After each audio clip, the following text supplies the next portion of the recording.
ในกรณีที่เฮาเทรดเสียเฮาควรจะเฮ็ดแบบใดปัญหานี้เป็นปัญหาที่สำคัญสำหรับทุกๆคนถ้าว่าเฮาบ่ปฏิบัติตามแม่นโอกาสที่ว่าพอร์ตแตกแน่นอน1ก็คือหยุดชั่วคราวต้องหยุดเนาะถ้าว่าตลาดบ่งามนี่เฮาฟื้นไปจั่งใดก็พอร์ตแตกบ่ว่าจะเทรดอิหยังก็ตามเทรด Forex เทรด Binary หรือว่าเทรดฟิวเจอร์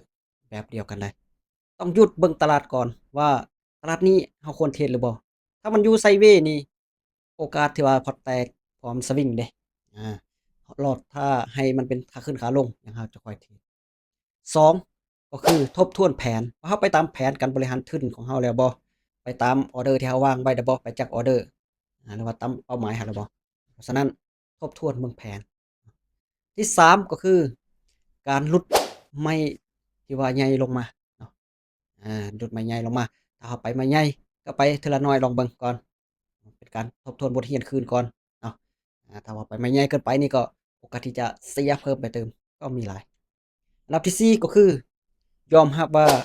มันมีได้และก็มีเสียต้องยอมรับก่อนเนาะเพราะฉะนั้นจึงแนะนำให้เอาทุนเย็นมาเทรดเท่านั้นทุนที่เรายอมรับได้ว่าเมื่อเสียไปเราจะบ่เดือดร้อนได้ยิ่งดีเนาะเพราะฉะนั้นต้องยอมรับว่าการเทรดมีได้และก็มีเสียอันที่5สำคัญสุดท้ายก็คือ บันทึกว่า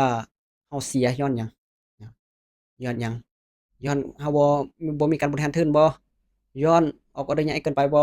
หรือว่าย้อนควบคุมอารมณ์ของตัวเองบ่ได้บ่หรือว่าย้อนได้ตามเป้าแล้วเกิดความโลภเกินไปบ่อันนี้ต้องรู้เนาะเพราะฉะนั้น5เหตุผลนี้ให้ไปปฏิบัติเนาะถ้าว่าเราเทรดเสียเราควรปฏิบัติอย่างนี้โอกาสที่ว่าจะกลับมามีกำไรตั้งเป้าหมายให้ดีมีกำไรแล้วก็พักเนาะการเทรดการลงทุนมีความเสี่ยงต้องศึกษาให้ดีก่อนครับจะลงทุนนะ